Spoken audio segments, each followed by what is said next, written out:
1989 में जब यहाँ से रिकमेंडेशन गई थी, 6 कबीले थे उसमें। पहले कबीले का नाम पहाड़ी कबीले था, फिर था गद्दी, सिप्पी, सैंसी और गुजर बकरवाल, 6 कबीले थे। 5 को मिल गया, हमें नहीं मिला। हम भी कबीला थे, ट्राइब थे, लेकिन हमारे साथ साजिश हुई, हमें पहाड़ी स्पीकिंग पीपल लगा दिया गया। पहाड़ी स्पीकिंग पीपल क्यों लगा दिया गया?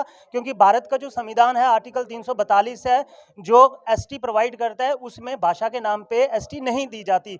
और यही जद्दोजहद हम पिछले 30-40 सालों से करते आ रहे हैं। और इस जद्दोजहद को जब रीऑर्गेनाइजेशन स्टेट हुई 2019 के बाद, जैसे जीडी शर्मा साहब यहाँ पे सोशली बैकवर्ड कमीशन के चेयरपर्सन बने, तो उन्होंने रिकमेंडेशन दी। उनकी रिकमेंडेशन की क्रोनोलॉजी बताऊंगा।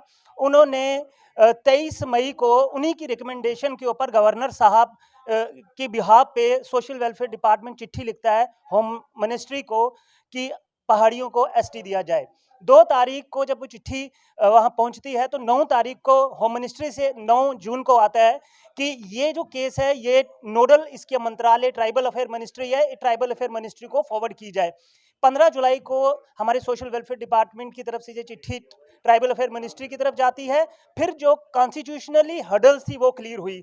पहाड़ी एथनिक, पहाड़ी ट्राइब हमें 2020 की अमेंडमेंट ने भी कह दिया था, और जस्टिस जीडी शर्मा साहब की रिपोर्ट ने भी कह दिया था।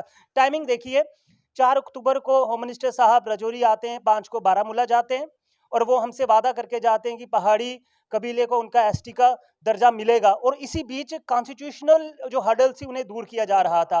और 20 अक्टूबर को ऑनरेबल ट्राइबल अफेयर मिनिस्टर जो रेणुका सिंह जी, वो रजौरी आती हैं। वो हम जब मिलते हैं उन्होंने हमें ये कहा कि अगर होम मिनिस्टर साहब ने मुझे स्पेशली राजौरी भेजा है, तो उसके पीछे कोई संकेत होगा, और वो संकेत बहुत जल्दी आपके सामने स्पष्ट हो जाएगा। और 3 नवंबर को आरजीआई की क्लियरेंस, 3 नवंबर को एनसीएसटी की clearance, national commission for scheduled tribal affair minister की क्लियरेंस, सब क्लियरेंस होने के बाद अब हमारा रास्ता साफ है। और एक सवाल जो आपने पूछा था, देखिए पहाड़ी, अब तो एक बात तय होगी, ये पहाड़ी भाषा के नाम पे एसटी नहीं ले रहे, और भाषा के नाम पे मिलता भी नहीं है। पहाड़ी एक कबीला है जिसकी आइडेंटिफिकेशन की थी जीतलाल गुप्ता साहब ने। जीतलाल गुप्ता साहब का बैकवर्ड कमीशन जम्मू कश्मीर सरकार ने बनाया था। उसे कहा गया कि जाके देखो पहाड़ी हैं कौन, कौन हैं लोग और कहाँ रहते हैं। जीतलाल गुप्ता की रिकमेंडेशन के अकॉर्डिंगली जम्मू खित्ते के 10 जिला हैं। 10 जिला में से पहाड़ी सिर्फ 2 जिलों में रहते हैं, वो है रजौरी और पुंछ में। रजौरी और पुंछ में 74% टोटल पहाड़ियों की जो आबादी है, उसका 74% आबादी रजौरी पुंछ में रहती है। रजौरी पुंछ में पहाड़ी कबीले के लोग कौन है? हर वो व्यक्ति जो एसटी नहीं है, हर वो व्यक्ति जो रजौरी पुंछ के अंदर गुजर बकरवाल नहीं है, एसटी नहीं है, वो सारे पहाड़ी कबीले के अंदर आते हैं। और 16% पहाड़ी आइडेंटिफाई किए गए उड़ी, करना, बोनियार क्षेत्र के अंदर। 90% पहाड़ियों की जो जनसंख्या की आइडेंटिफिकेशन वो हुई, वो एरियाज हैं जो बॉर्डर के एरियाज हैं। रजौरी, पुंछ, बारामूला, कुपवाड़ा, ये वो एरियाज हैं जिन्होंने जंगे से ही, इंसर्जेंसी से ही, क्रॉस बॉर्डर टेररिज्म सहा, मिलिटेंसी से ही सब कुछ सहा। लेकिन यहाँ के बाशिंदों ने कभी भी हिंदुस्तान के झंडे को नीचे नहीं लगने दिया, हमेशा हिंदुस्तान के झंडे को उठा के रखा।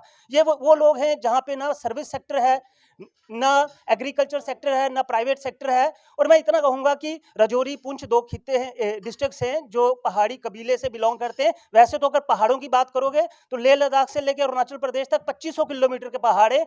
और ये बात स्पष्ट हो गई है कि पहाड़ी कबीले की जो डिमांड है वो पहाड़ों के कारण नहीं है, वो एक आइडेंटिफिकेशन के कारण है, जिसकी आइडेंटिफिकेशन जीतलाल गुप्ता जी ने की, जिसकी आइडेंटिफिकेशन इंडिपेंडेंट एक्सपर्ट कमेटी 2013 में गवर्नमेंट ऑफ इंडिया ने बनाई थी, पीरजादा मोहम्मद अमीन, उसकी रिकमेंडेशन 2016 में आई।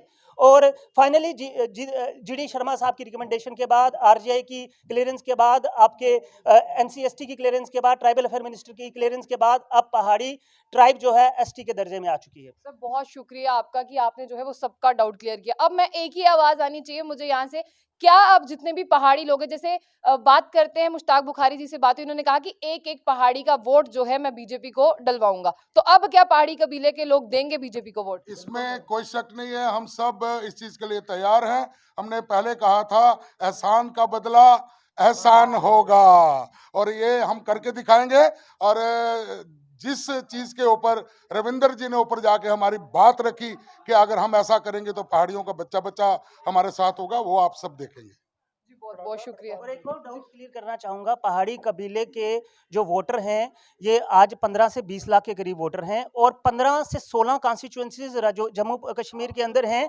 8 कॉन्स्टिट्यूंसीज रजौरी पुंछ की, 7 कॉन्स्टिट्यूंसी वैली की, जिन कॉन्स्टिट्यूंसीज में वही जीतेगा जिसको पहाड़ी कबीले के बाशिंदे वोट देंगे, और 15 कॉन्स्टिट्यूएंसीज के ऊपर जिसकी पकड़ है, तो ऐसी ऐसी ट्राइब जो है सरकार बनाने में सक्षम है जम्मू कश्मीर के अंदर।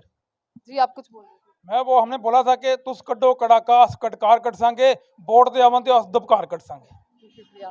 तो बहुत अच्छा लगा इनसे भी बात करके, क्योंकि काफी ज्यादा एफर्ट जो है वो इन्होंने भी किए हैं। हालांकि अपनी जनरेशन के लिए जो रास्ता है वो इन लोगों ने सीधा कर दिया है। अब आप लोग भी कमेंट बॉक्स में जो है वो मुबारकबाद दीजिए, अगर आपकी भी कोई बात है तो आप रख सकते हैं। तो ऐसी और भी अपडेट्स के लिए देखते रहिए जंग बुलेटिन। आशिया खान के साथ अल्लाह हाफ़िज़।